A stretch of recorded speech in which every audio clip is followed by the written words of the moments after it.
¿Qué sucede cuando aquellos encargados de hacer cumplir la ley se convierten en los peores criminales? Desde las prisiones más implacables de Estados Unidos hasta las calles llenas de caos en Brasil, la historia de figuras como Anthony John Sully, Theodore Dyer, Gerard Schaefer y Cabo Bruno nos arrastra hacia lo más oscuro de la naturaleza humana. Estos hombres, con vidas aparentemente normales, ocultaban secretos tan perturbadores que desdibujaron la línea entre la justicia y la barbarie. ¿Pueden estos crímenes realmente ser comprendidos? Sigue mirando y descúbrelo. ¿Qué ocurre cuando la justicia se convierte en un campo de batalla? El centro penitenciario de St. Louis parecía, a simple vista, otro más de los tantos establecimientos diseñados para contener a los más peligrosos. Pero detrás de sus muros grises y sus barrotes oxidados latía un sistema en decadencia, donde la violencia no era una excepción, sino una regla no escrita. En este contexto, una tarde cualquiera se transformó en una escena de horror que nadie olvidaría. La protagonista de esta historia era una funcionaria penitenciaria, una mujer que, como todos los días, había ingresado al recinto para cumplir con su deber. El aire cargado de tensión y los murmullos constantes de los reclusos formaban parte del telón de fondo habitual de su jornada. Pero esa tarde, la calma aparente escondía algo más oscuro. Uno de los presos, conocido por su dependencia al crack, había pasado las horas anteriores observándola con una mirada que hablaba de odio y desafío. No era algo inusual. El desprecio hacia los agentes era casi una norma en lugares como este. Sin embargo, lo que sucedería después marcaría un antes y un después. El ataque fue tan repentino como brutal. El preso, aprovechando un descuido de seguridad, se abalanzó sobre la agente, golpeándola con una fuerza que dejó a todos los presentes paralizados por unos segundos. El sonido de los puños impactando contra su rostro resonó en los pasillos, como un eco que parecía advertir de la fragilidad del orden en aquel lugar. Los gritos de la mujer perforaron el aire, llamando la atención del personal, que corrió en su auxilio. A pesar de su rápida reacción, el daño ya estaba hecho. La agente quedó tendida en el suelo, con heridas visibles en el rostro y una expresión de desconcierto que hablaba de algo más profundo que el dolor físico, la traición del sistema que debía protegerla. La noticia del incidente no tardó en propagarse. El director de Seguridad Pública, en una declaración pública, calificó las heridas como leves e intentó minimizar el impacto del ataque. Pero las imágenes filtradas por un testigo anónimo contaban una historia diferente. Las marcas en su rostro, los rastros de sangre en el suelo y la mirada perdida de la agente hablaban de un sistema penitenciario incapaz de garantizar la seguridad ni siquiera de aquellos que lo mantenían en funcionamiento. Este evento desató una investigación interna que, según los funcionarios, tenía como objetivo determinar cómo un preso pudo atacar a una agente en un ambiente supuestamente controlado. Sin embargo, para muchos, esta no era más que una medida cosmética. El centro penitenciario de St. Louis ya era conocido por sus numerosos problemas, desde el hacinamiento hasta la falta de personal capacitado, pasando por la corrupción interna que permitía que los presos obtuvieran privilegios a cambio de favores. Los días posteriores al ataque fueron un torbellino de rumores y recriminaciones. Algunos compañeros de la agente expresaron públicamente su temor de que algo similar pudiera ocurrirles, mientras que otros preferían mantenerse en silencio, temerosos de represalias. La agente, por su parte, fue trasladada temporalmente a otra instalación mientras se recuperaba de sus heridas. Pero su experiencia dejó una marca indeleble en la percepción pública del sistema penitenciario. Este ataque fue solo uno más en una larga lista de incidentes que, según expertos, reflejan un problema sistémico mucho más profundo. Las prisiones, diseñadas para ser lugares de rehabilitación y justicia, se estaban convirtiendo en campos de batalla donde la violencia, el miedo y el desorden reinaban. Y aunque este caso en particular capturó la atención de los medios, muchos otros incidentes similares ocurrían diariamente en las sombras, lejos de los reflectores. Mientras el polvo de esta tragedia comenzaba a asentarse, una nueva amenaza se gestaba entre los muros del centro penitenciario de St. Louis. La tensión, siempre presente, parecía estar alcanzando un punto crítico. Las mismas paredes cubiertas de grafitis y manchas de humedad parecían susurrar historias de caos aún por venir. ¿Qué sucede cuando un sistema destinado a proteger falla una y otra vez? Esa pregunta quedaría suspendida en el aire, mientras la prisión, un microcosmos de los problemas más amplios de la sociedad, seguía siendo un polvorín a punto de estallar. Con el paso de los días, este evento se convirtió en un símbolo de la fragilidad del orden en las prisiones, pero también en un recordatorio de que, tras los muros de estos lugares, hay vidas humanas expuestas a un sistema que parece haber olvidado su propósito original. El caos detrás de las rejas sacudió todo San Luis. No todas las historias comienzan con un estruendo, pero esta sí. En el corazón del Centro de Justicia de Saint Louis, una instalación que ya había ganado notoriedad por su desorden, el sonido de un grito rompió el silencio habitual de los pasillos. Era el inicio de una revuelta que nadie había previsto, pero que muchos temían desde hacía tiempo. La prisión, concebida como un espacio para contener el caos del exterior, se convirtió en un epicentro de confusión y peligro, exponiendo a todos los que estaban dentro a una violencia sin límites. Aquella mañana comenzó como cualquier otra. Los guardias recorrían los pasillos, las llaves tintineaban contra los cinturones, y los reclusos, aparentemente resignados a su rutina, susurraban entre ellos en sus celdas. Pero debajo de esa calma superficial, algo más profundo estaba ocurriendo. Un grupo de internos, liderado por varios hombres conocidos por su capacidad de manipular y organizar, había estado planeando una acción que desestabilizaría toda la institución. El primer indicio de que algo estaba por suceder llegó con un ataque sorpresivo. Uno de los guardias fue emboscado mientras realizaba su ronda habitual, incapacitado en cuestión de segundos. El eco de las pisadas y las puertas de metal resonaba en cada esquina. Este ataque inicial fue una señal para los otros reclusos, quienes comenzaron a liberar a sus compañeros. En un abrir y cerrar de ojos, lo que había sido un espacio controlado se transformó en una zona de absoluta anarquía. Los testimonios posteriores de los sobrevivientes describieron escenas aterradoras. Las celdas abiertas de par en par, los gritos de los guardias pidiendo refuerzos y el humo que comenzó a llenar los pasillos a medida que los presos prendían fuego a colchones y papeles. En cuestión de minutos, la prisión se convirtió en un lugar irreconocible. Las luces parpadeaban débilmente, proyectando sombras danzantes en las paredes, mientras los internos tomaban el control. Para los guardias que lograron escapar de los pasillos principales, la situación era peor de lo que podían imaginar.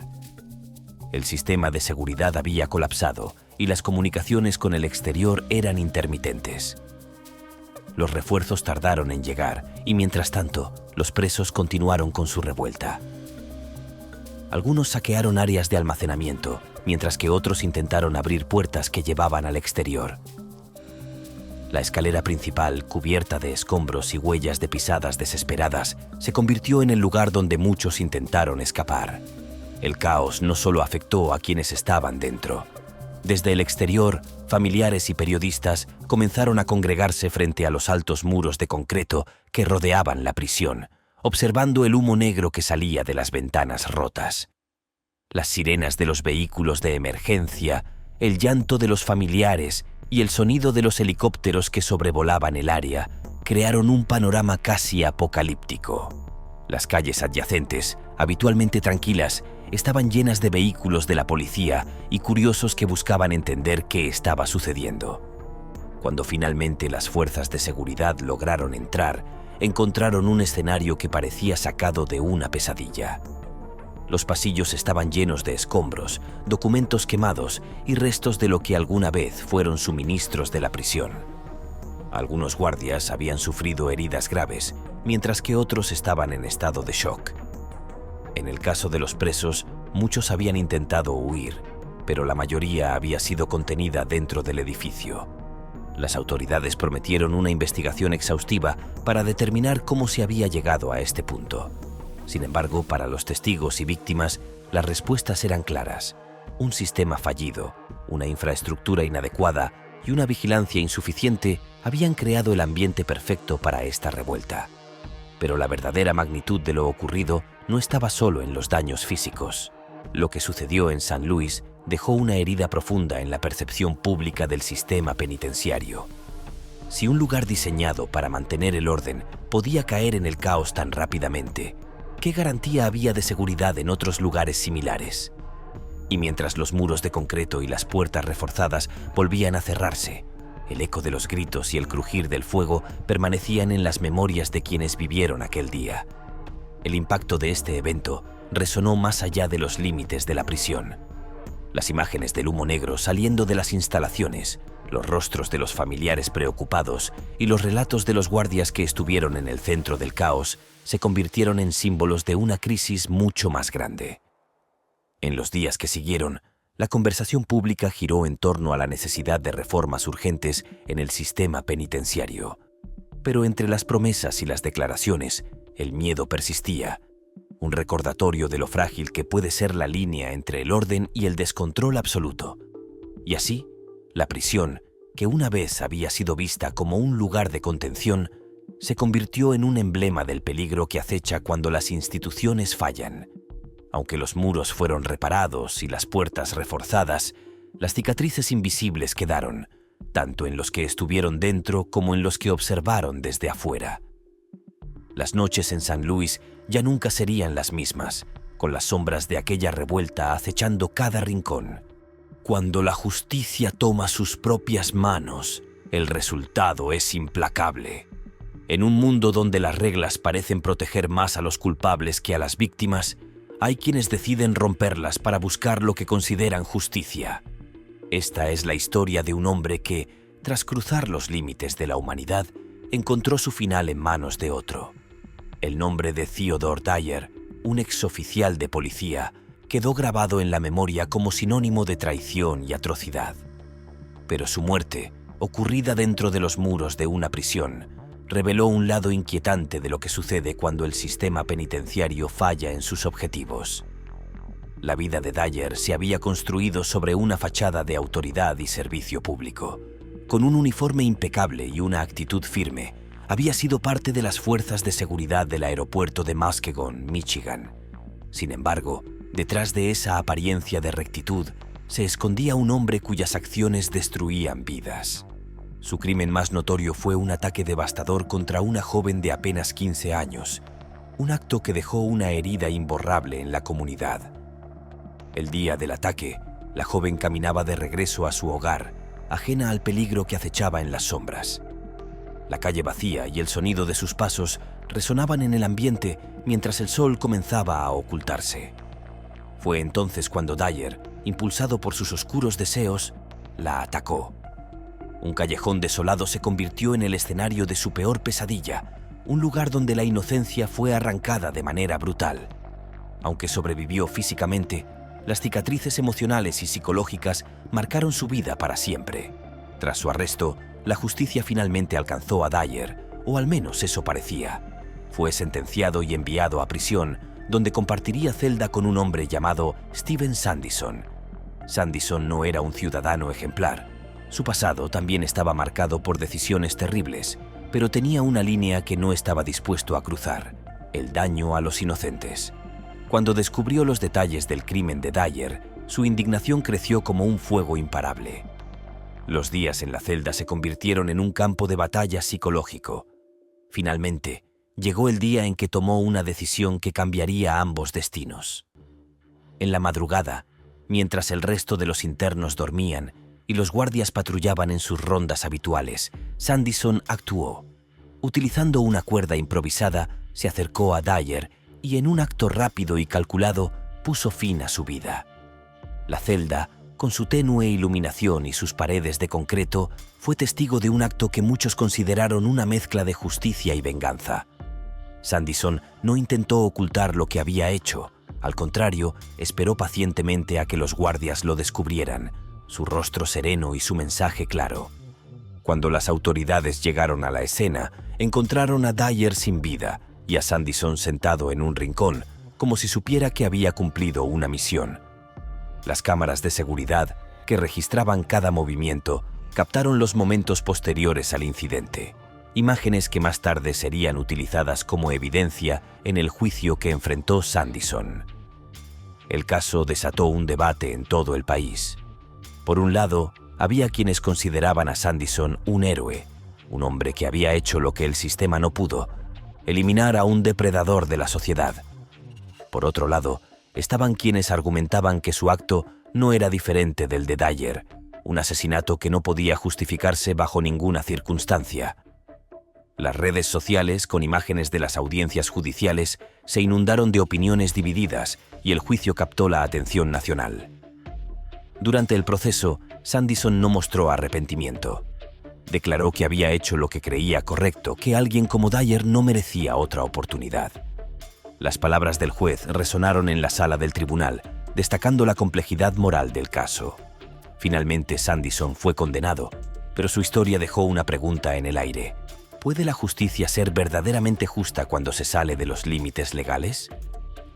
En las semanas siguientes, los medios de comunicación continuaron explorando el caso, mientras los internos de la prisión murmuraban sobre lo sucedido. Para algunos, Sanderson se convirtió en una figura casi mítica, mientras que otros lo veían como una advertencia de los peligros que acechan dentro de los muros de cualquier correccional. Las imágenes de los pasillos vacíos y las celdas silenciosas se convirtieron en símbolos de la tensión latente en el sistema penitenciario. Y aunque Dyer había encontrado su final, las consecuencias de sus acciones y las de Sanderson seguían resonando en el ambiente, como un recordatorio de que las líneas entre justicia y venganza pueden ser peligrosamente delgadas.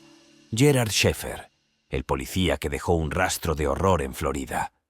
Algunas historias se adentran en los rincones más oscuros de la humanidad. La vida de Gerard Schaefer, un hombre que alguna vez portó el distintivo uniforme de la policía, es una de esas historias. Este nombre se convirtió en sinónimo de maldad, no por proteger a la comunidad, sino por usar su posición de autoridad para cometer los crímenes más atroces en la historia de Florida. Schaefer no fue siempre un hombre temido.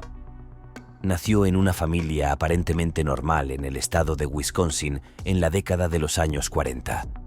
Sin embargo, desde su niñez se podían observar señales de que algo no estaba bien. Los retratos familiares, con rostros serios y ojos distantes, no lograban capturar la tensión subyacente de un hogar lleno de conflictos. Gerard era un niño callado, pero su imaginación lo llevaba hacia lugares oscuros. Desde muy joven, mostraba fascinación por el poder y la dominación, una combinación que, con los años, se transformaría en su sello más peligroso. Cuando se unió a las fuerzas policiales, parecía que Schaefer había encontrado su propósito. Con su uniforme bien planchado y su pistola al cinto, patrullaba las calles con una presencia que inspiraba respeto. Las luces de los patrulleros se reflejaban en su rostro, un hombre aparentemente dedicado al deber. Pero detrás de esa fachada, Schaefer ocultaba un secreto inquietante. Su deseo por controlar y someter a otros lo llevó a usar su posición para elegir a sus víctimas. Todo comenzó con comportamientos que, aunque perturbadores, parecían inofensivos para quienes lo rodeaban. Schaefer se obsesionó con espiar a mujeres jóvenes desde la distancia, una práctica que justificaba como parte de su trabajo. Pero esta fijación pronto escaló. En el verano de los años 70, 2 adolescentes desaparecieron bajo circunstancias misteriosas y los rumores empezaron a circular. La verdad salió a la luz cuando Schaefer fue arrestado tras un intento fallido de secuestrar a 2 chicas jóvenes, Nancy Trotter y Paula Sue Wells. En un acto desesperado, las ató y amenazó, llevándolas a un bosque apartado. Sin embargo, su plan se desmoronó cuando las jóvenes lograron escapar y denunciarlo. Las ramas quebradas y las cuerdas abandonadas en el suelo fueron las primeras piezas de evidencia en una investigación que destaparía un abismo de maldad. Tras su detención, una búsqueda en su hogar reveló algo aún más macabro. Entre los objetos personales de Schaefer, las autoridades encontraron diarios detallados que describían actos de violencia, tortura y asesinatos. Las páginas amarillentas y escritas con tinta negra parecían gritar las confesiones de un hombre cuya mente estaba completamente desquiciada. Pero eso no fue todo. También se descubrieron pertenencias de varias jóvenes desaparecidas, consolidando la conexión entre Schaefer y una serie de casos no resueltos. El juicio fue tan impactante como los crímenes mismos. Testigos, investigadores y familiares de las víctimas describieron los horrores con una claridad escalofriante. Sheffer, por su parte, intentó mantener una fachada de inocencia, culpando a otros y alegando que todo era una conspiración. Pero las pruebas físicas y los testimonios dejaban claro que era el responsable. Una de las revelaciones más perturbadoras fue el hallazgo de los cuerpos de Susan Place y Georgia Jessup, dos adolescentes que habían desaparecido años antes. Los restos mostraban signos de tortura prolongada y su trágico final conmocionó a la comunidad. Los investigadores continuaron uniendo cabos y aunque Sheffer fue oficialmente vinculado a menos de 10 asesinatos, se sospecha que el número real de víctimas podría superar las 30. Las fotografías de los sitios de los crímenes, tomadas por los forenses, mostraban un rastro de brutalidad que pocos podían comprender. Tras su condena, Sheffer fue enviado a prisión, donde su arrogancia lo hizo destacar entre los demás reclusos. Presumía de sus crímenes, escribía cartas y seguía afirmando que era inocente. Pero su reinado de terror encontró un final abrupto en el año 1995, cuando otro recluso lo atacó dentro de su celda. La escena del crimen en la prisión, con manchas de sangre y rastros de lucha, fue el último capítulo de la vida de un hombre que había causado tanto dolor. Hoy en día, el nombre de Gerard Schaefer sigue siendo un recordatorio de cómo el poder puede corromper y de las profundidades a las que puede descender el alma humana. Los recortes de periódicos de la época y las imágenes de los juicios permanecen como un testimonio de una historia que nadie debería olvidar. Cada detalle de este caso deja una sensación de inquietud, una advertencia silenciosa de los peligros que acechan incluso en aquellos que aparentan protegernos. Cabo Bruno, ¿héroe o villano en las sombras de Brasil? En las calles de Jabaquara, un distrito de São Paulo, el nombre de Cabo Bruno era un susurro cargado de miedo y contradicción. Algunos lo consideraban un justiciero, un hombre que purgaba las calles de criminales, mientras que otros lo veían como un monstruo, un hombre que jugaba a ser Dios, tomando vidas sin piedad. La verdad detrás de su apodo no era tan sencilla, y la historia de Floresvaldo de Oliveira, el hombre que se escondía tras ese nombre, está marcada por la violencia y la oscuridad, dejando cicatrices profundas en una comunidad que nunca olvidará sus huellas. Nacido en una pequeña ciudad del interior de Brasil, Cabo Bruno creció en un ambiente donde la pobreza y la lucha diaria formaban la base de su existencia. Desde pequeño mostró una determinación férrea, un carácter fuerte que, alimentado por el sentido del deber, lo llevó a unirse a la policía militar. Con el uniforme perfectamente ajustado y una mirada decidida, se convirtió en una figura respetada por algunos y temida por otros. Pero a medida que el tiempo pasaba, el brillo de su autoridad comenzaba a opacar la verdad sobre sus intenciones. Lo que nadie imaginaba era que bajo esa fachada de respeto y orden se gestaba algo mucho más oscuro. Con el paso de los años, Bruno comenzó a operar fuera de los límites de la ley. Los expedientes policiales, esos documentos que alguna vez contaban historias de victorias en la lucha contra el crimen, empezaron a reflejar algo mucho más perturbador. Hombres y mujeres marcados como delincuentes aparecían muertos, ejecutados de manera brutal. Las sombras del distrito, iluminadas solo por las luces amarillentas de las farolas, eran testigos de un reinado de terror. El modus operandi de Cabo Bruno era tan simple como letal. Durante las noches, cuando las calles de Jabaquara se llenaban de una quietud inquietante, Bruno se deslizaba en su Chevrolet Chevette de color variable, que se convirtió en el vehículo del miedo. Los rumores pronto comenzaron a circular. Muchos comerciantes pagaban a Bruno para limpiar las calles de ladrones y pandilleros. Pero su sed de poder no se detuvo ahí. No solo cazaba a los criminales, sino también a aquellos que no encajaban en su estricta definición de lo que debía ser la moralidad. Los callejones vacíos, oscuros y olvidados se convirtieron en fosas comunes para aquellos desafortunados que cruzaron su camino. La primera grieta en su manto de impunidad apareció cuando José Aparecido Benedito, un humilde trabajador, fingió estar muerto tras recibir un disparo de Bruno. Su testimonio fue la chispa que encendió la esperanza en una comunidad que vivía aterrorizada. Las huellas de sangre y los casquillos de bala en el lugar del ataque fueron las primeras pruebas que apuntaban directamente a él.